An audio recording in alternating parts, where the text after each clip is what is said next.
Insiden penembakan pesawat yang menewaskan 2 pilot di Papua pada Rabu 11 Februari 2026 menambah daftar panjang teror terhadap penerbangan di wilayah yang selama ini dikenal memiliki tingkat kerawanan tinggi tersebut. Tragedi ini pun memicu reaksi keras dari Ikatan Pilot Indonesia. Organisasi tersebut mendesak pemerintah dan seluruh otoritas terkait untuk segera mengambil langkah konkret memulihkan keamanan penerbangan, khususnya di wilayah-wilayah rawan. Lantas perbaikan seperti apa yang bisa dilakukan? Kita bahas ya.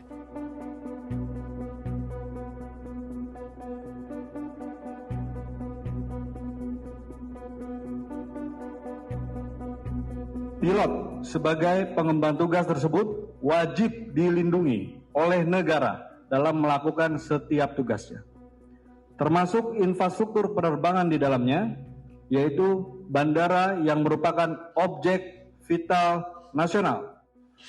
Sehubungan dengan tragedi ini, Ikatan Pilot Indonesia memohon dengan hormat perhatian khusus dari Bapak Presiden Prabowo Subianto untuk bertindak segera dan turun tangan dalam memulihkan, menjamin, dan memastikan keamanan penerbangan, khususnya di daerah dengan resiko keamanan tinggi. Reza menyatakan teror terhadap penerbangan di Papua terus berulang dan cenderung meningkat. Insiden yang terjadi di Bovendigul menunjukkan perlu peningkatan pengamanan karena wilayah tersebut masih rawan gangguan kelompok bersenjata. Masalah gangguan keamanan ini pun menjadi keluhan para pilot yang beroperasi di Papua.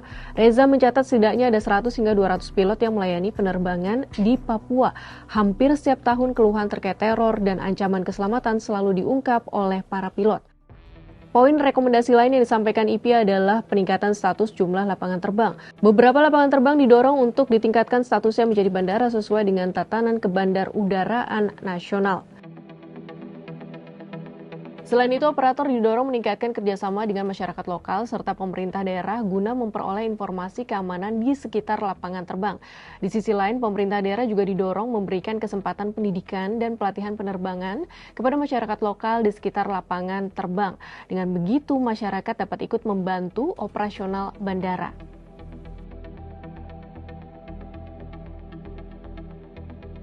Sebelumnya, Direktorat Jenderal Perhubungan Udara mencatat Rabu 11 Februari 2026 pesawat Smart Aviation terbang dari Bandara Tanah Merah, ibu kota Bovendigul pada pukul 10.38 WIT dan mendarat di Bandara Korowai Batu pada pukul 11.05 WIT.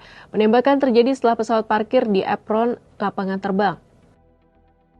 Saat itu para penumpang telah turun dari pesawat. Ketika tembakan terdengar, penumpang berlarian menuju hutan. Dalam situasi tersebut, pilot dan kopilot berusaha menyelamatkan diri. Namun keduanya diduga tewas tertembak saat masih berada di area landasan. Sementara itu, juru bicara Tentara Pembebasan Nasional Papua Barat, Organisasi Papua Merdeka atau TPNPB-OPM, Sebi Sambom, menyatakan kelompoknya bertanggung jawab atas insiden ini. Ia menuding para pilot merupakan agen intelijen Indonesia. Alasan seperti ini kerap dilontarkan TPNPB-OPM dalam berbagai aksi kekerasan yang mereka lakukan. Sahabat Kompas, penerbangan ke Papua baik untuk mobilitas masyarakat maupun untuk memenuhi kebutuhan pangan, layanan medis, dan roda ekonomi tidak boleh terus terganggu oleh insiden penembakan. Pengamanan di bandara harus segera ditingkatkan, kerjasama dengan masyarakat lokal dan pemerintah daerah perlu diperkuat untuk mendukung informasi keamanan, serta pemberdayaan masyarakat sekitar perlu dilakukan agar mereka dapat dilibatkan dalam operasional bandara.